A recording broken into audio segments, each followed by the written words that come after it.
Monsieur le maire de la commune,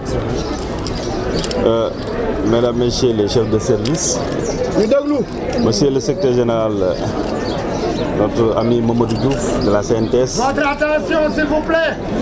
Je voudrais d'abord, avant d'avancer, avoir une pensée. Je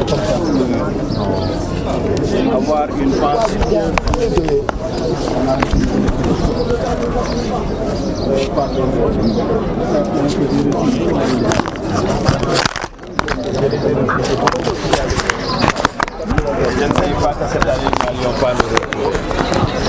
Mais aussi saisir cette occasion pour vous féliciter, M. Diouf, le secrétaire général.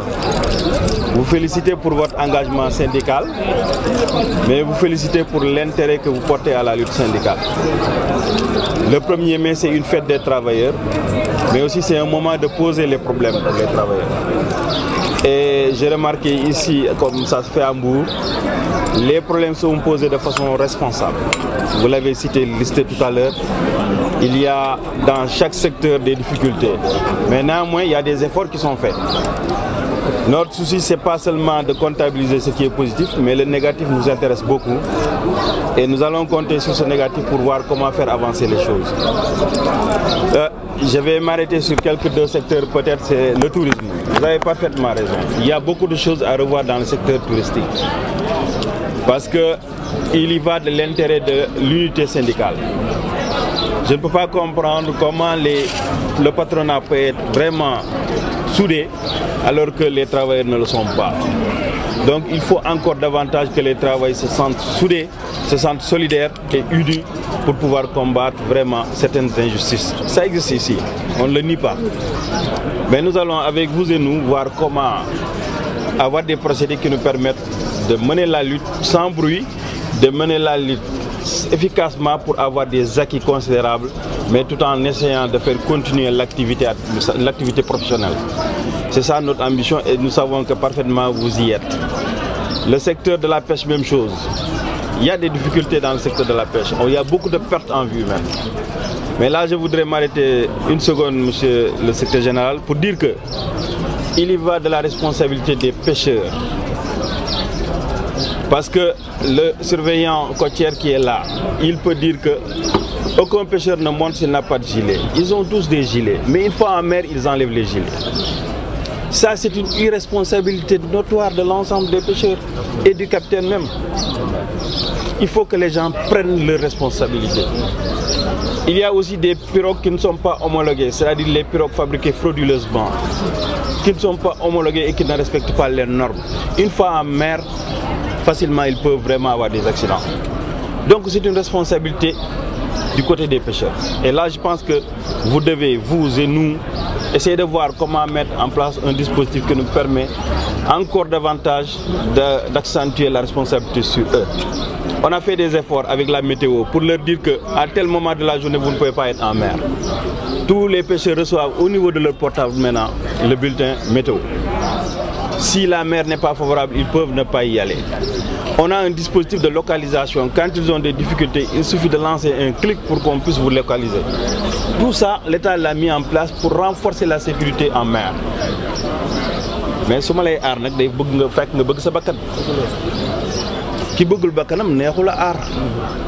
il faut que les pêcheurs davantage sachent que aller en mer sans gilet, c'est se suicider. On a fait beaucoup d'efforts et on continuera à faire des efforts, mais il reste la sensibilisation auprès des pêcheurs. Mais cette sensibilisation devrait être accompagnée par un engagement personnel, une responsabilité personnelle qui incombe au pêcheur lui-même. Et je pense qu'à ce niveau, si nous faisons des efforts dans ce sens, on peut diminuer. Chaque jour, je reçois un bulletin de perte en vue. Chaque jour particulier. Chaque semaine, il y a des disparitions suivies de perte en vue. Le surveillant côtier, il ne peut pas aller en mer avec ça. On ne peut pas mettre dans chaque pirogue un surveillant.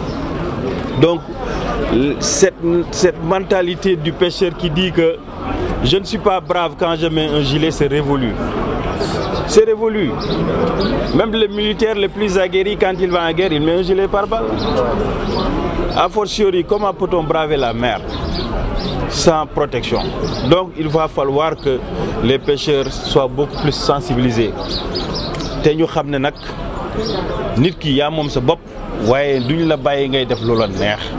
Il faut que ça cesse avec ces pêcheurs-là qui vont en mer. Il faut que ça cesse avec ces pirogues frauduleuses qu'on construit et qui ne respectent pas les normes. Parce que c'est des pirogues non immatriculées. Quand ils se perdent en mer, on ne peut pas les repérer. Ils n'ont pas de GPS, rien. On ne peut pas les revoir. Donc il y a cette difficulté et je pense que nous devons beaucoup travailler là-dessus. Pour les autres secteurs, surtout l'éducation, on espère vraiment, on voit le bout du tunnel. Et ça, j'en appelle et je remercie vivement l'ensemble des syndicalistes et des bonnes volontés, bien sûr, qui ont travaillé pour ça. Parce que ce serait quand même rester devoir une lourde responsabilité vis-à-vis de nos enfants si on perdait cette année. L'enseignant, avant d'être enseignant, il est d'abord parent d'élève. Il est d'abord citoyen sénégalais. Il a sa double casquette de parent d'élève et de syndicaliste en menant cette lutte.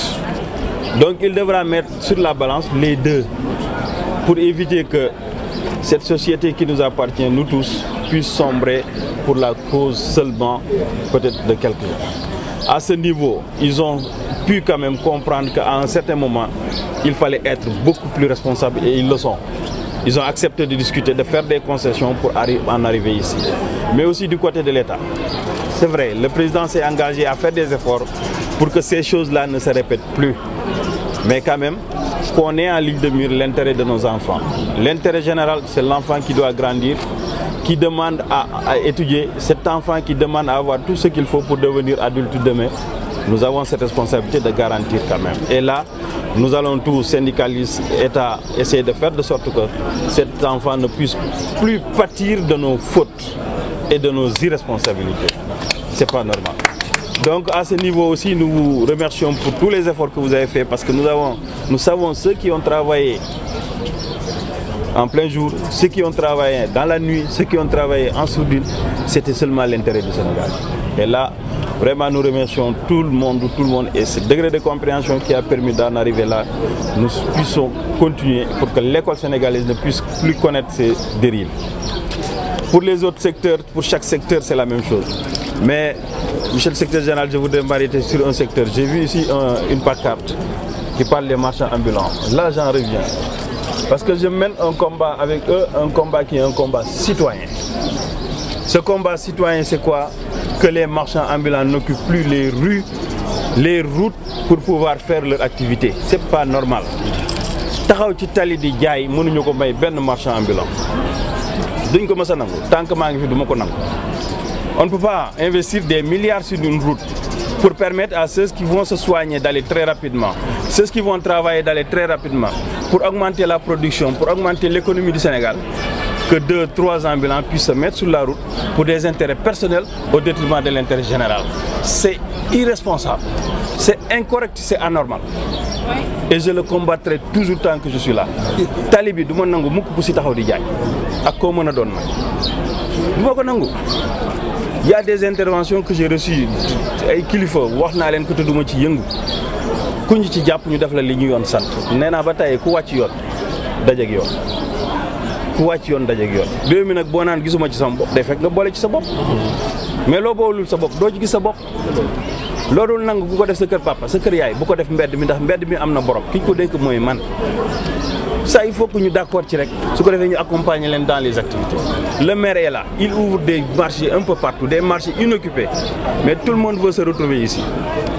àjjana rek la ñëpp mën a daje te du fees waaye feneen fu ñëpp daje mu ëpp il faut nit ñi nag mu dugg ci bopp nit ñi il faut ñu comprendre ko mais nag su nekkee ni foofu moom yéen a ngi ci kii gi amul dellu ginnaaw te duñ ci dellu ginnaaw il faut que monsieur le secrétaire général nga dimbale ñu ci loolu jàppale ñu ci loolu parce que bëgguma tey nga ñëw ne ma préfet kat sama kii te xaw ma nu ma lay def donc loolu moom bu ñu fa yegg donc ça il faut que aussi ñu kii mais c'est pour vous dire que nous n'avons rien contre le préfet est votre premier souteneur il est votre premier souteneur mais du ma jàppale ku tegul ci yoon du ma jàppale kuy wàcc yoon du ma jàppale kuy jalgati parce que sama liggéey mooy delloose ñi nga xamante ni ñoo wàcc yoon wi pour ñu teguwaat ci yoon su ma ko deful bu ma Macky Sall dumawul bu ma yeggee yàlla duma ma donc du ma ko nangu il faut ñun ñëpp ñu ànd tënku ci li yàlla santaane tënku ci yoon wi mu yomb on est avec vous et on va vous accompagner mais respectez les normes qui sont appliquées une société c'est des normes am réew dañuy dajaloo tënku ci lépp fii ak defuñu ko rek du sotti donc loolu wax ko say mbokk waxtaane leen ko du dara lu dul fàttali la fàttali googu nag dañ ko jàpp te foog naa ni monsieur le secrétaire général dina ma ci jàppale ak tous les membres de la CNTS delluwaat de vous remercier pour cette forme de lutte. Comme l'a dit le maire tout à l'heure, on a connu des syndicats qu'on ne peut pas dissocier à des partis politiques et ça c'est aberrant. Le mouvement syndical est une histoire. Le mouvement syndical est noble. Le mouvement syndical, je pense, c'est l'avenir de tout travailleur. Nous devons mener ce mouvement syndical, mais à côté, on a d'autres activités qui nous permettent de s'affirmer et ça, la loi le reconnaît. Mais quand même, quand on parle de syndicalisme, c'est l'intérêt du travail, l'intérêt du travailleur et les outils de travail et ce qui intéresse seulement les travailleurs. Et ça, quand nous posons les problèmes, nous allons toujours trouver une solution. Mais dans ce mouvement syndical, le dialogue social a une large part et on doit aussi favoriser le dialogue social. Voilà donc, monsieur le secrétaire général, pour vous remercier. Encore une fois, vous souhaitez une belle fête. Vous souhaitez une belle fête à l'ensemble des membres de la CNTS, du syndicat. Et priez encore pour ceux qui vous ont quittés, pour que la terre soit légère pour eux, mais aussi pour que Dieu les accueille au paradis. Nous sommes de tout cœur avec vous et nous resterons toujours ouverts à toute discussion, à toute conjugaison. C'est vrai, il y a des injustices que moi-même j'ai remarqué, que j'ai noté, c'est pas normal. Un travailleur est un digne fils du Sénégal. On doit le traiter comme étant un digne fils. Mais il y a des comportements qui sont indignes. Et chaque fois que de besoin, nous interpellons les organismes chargés du contrôle, les organismes qui sont appelés à régler ces problèmes-là pour voir ensemble comment nous pouvons trouver une solution. Toute solution devient une solution négociée, mais pas une solution forcée. Et je pense qu'à ce niveau, vous êtes dans cette logique. C'est pourquoi nous tenons à vous remercier, à remercier l'ensemble de vos membres et sympathisants, vos adhérents, et vous souhaitez une excellente fête jusqu'à l'année prochaine. Merci.